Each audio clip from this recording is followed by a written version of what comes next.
नमस्कार। आज हम कक्षा 12वीं की पुस्तक वितान में संकलित प्रथम अध्याय सिल्वर वेडिंग के संबंध में संक्षिप्त जानकारी हासिल करेंगे। सिल्वर वेडिंग मनोहर श्याम जोशी द्वारा रचित एक लंबी कहानी है और यह कहानी अपने आधुनिकता की ओर बढ़ते हुए समाज और दूसरी ओर मनुष्य को मनुष्य रखने वाले मूल्यों के बीच अंतर्द्वंद्व दिखाती है। जो हुआ होगा और समहाउ इम्प्रॉपर के दो जुमलों को कहानी में प्रमुखता दी गई है। ये दोनों ही भाव कहानी के नायक यशोधर बाबू के द्वंद्व के कारण है। कहानी का नायक यानी यशोधर बाबू हमेशा अनिर्णय की स्थिति में रहता है। वह बच्चों और अपनी सोच में निर्णय नहीं कर पाता कि उनकी अपनी सोच सही है या उनके बच्चे सही है। नायक जहां अपने बच्चों की तरक्की से सुखी होता है, वहीं वह इस बात का भी अनुभव करता है कि खुशहाली कैसी भी हो, जो अपने में परायेपन का भाव पैदा करती हो, वह कैसी खुशहाली। कहानी के प्रारंभ में यशोधर बाबू दफ्तर की घड़ी में 5:30 के अनुसार काम कर रहे हैं। वे अपनी घड़ी रोजाना सुबह शाम रेडियो समाचारों से मिलाते हैं। वापसी के समय वे किशनदा की उस परंपरा का पालन करते हैं जिसमें जूनियरों से हल्का फुल्का मजाक किया जाता है। किशनदा यशोधर बाबू के आदर्श हैं। उन्हीं के आदर्शों पर यशोधर बाबू का जीवन आगे बढ़ता है। तो किशनदा भी अपने समय में अपने जूनियरों से हल्का फुल्का मजाक करते थे और यशोधर बाबू भी उस परंपरा का पालन कर रहे हैं। असिस्टेंट ग्रेड में आए एक नए लड़के चड्ढा ने यशोधर बाबू से थोड़ी बदतमीजी पूर्ण व्यवहार करते हुए यशोधर पंत के चूहेदानी का हाल पूछा, तो भी यशोधर बाबू ने उनकी धृष्टता को अनदेखा कर दिया। यशोधर बाबू के जीवन में किशनदा की छाप है। यानी इस कहानी में मुख्यतः दो पात्र हैं, यशोधर बाबू और किशनदा। अन्य पात्रों में किशनदा की पत्नी और उनके बच्चे हैं, परंतु पूरी कहानी इन दोनों पात्रों पर ही टिकी हुई है। यशोधर बाबू की सोच पूर्णतः किशनदा पर निर्भर है। वे उन्हें अपना गुरु मानते हैं। किशनदा कुंवारे थे और पहाड़ी लड़कों को आश्रय देते।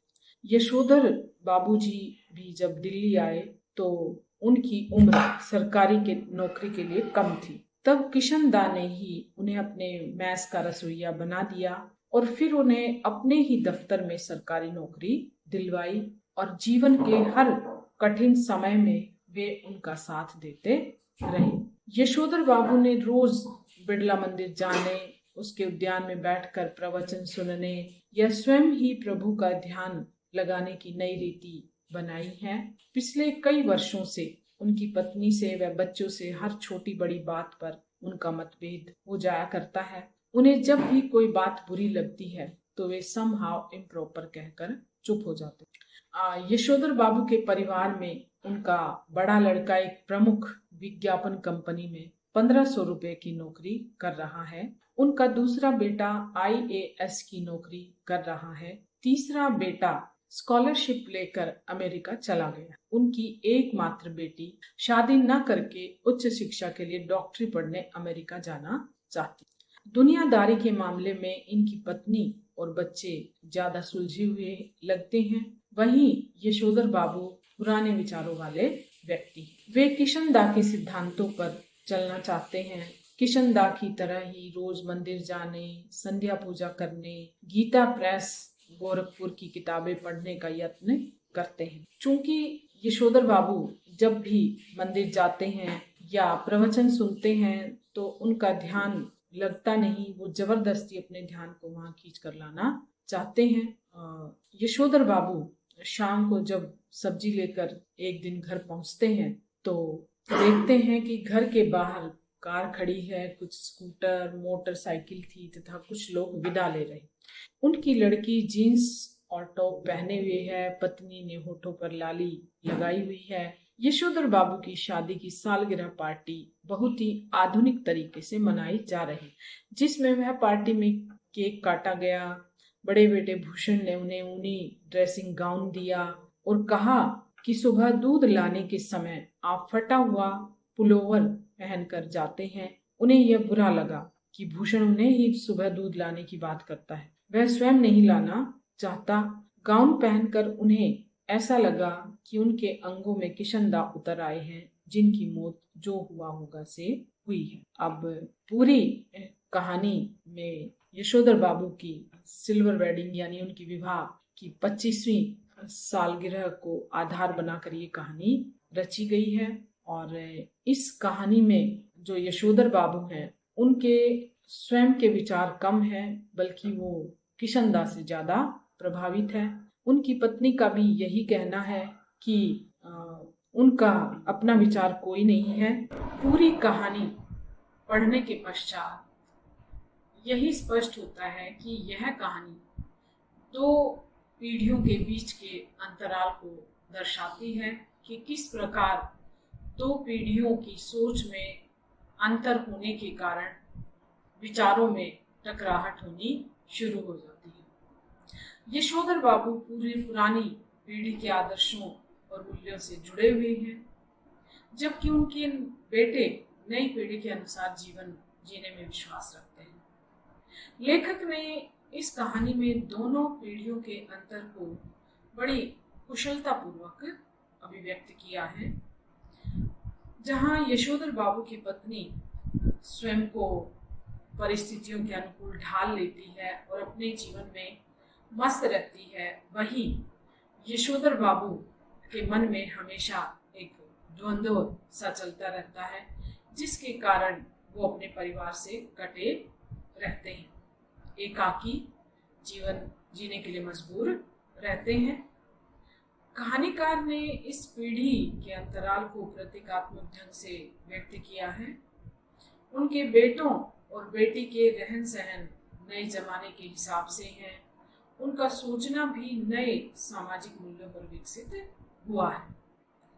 यशोधर बाबू जिन सामाजिक मूल्यों को बचा कर रखना चाहते हैं, उन सामाजिक मूल्यों का नई पीढ़ी के लिए कोई महत्व नहीं है। यानी जो यशोधर बाबू हैं वो अपने रिश्तेदारों और समाज के प्रति अपना एक कर्तव्य समझते हैं और उनका मानना है कि जो प्रगति है वो रिश्तों को ताक पर लगाकर होती है, उसे प्रगति नहीं माना जाता।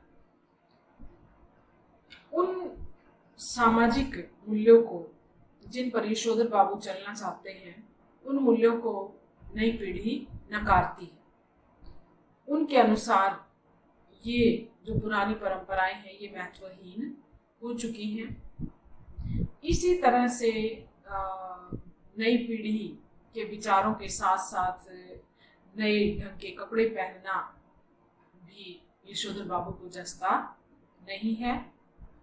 तो अंत में इस कहानी का यही निष्कर्ष निकलता है कि दो पीढ़ियों के मध्य जो समय का अंतर है वो उनकी सोच में जो है फर्क दिखाता है, और उसी सोच के कारण आज की जो युवा पीढ़ी है वो परंपराओं को नकारती है, अपने ढंग से जीवन जीना चाहती है।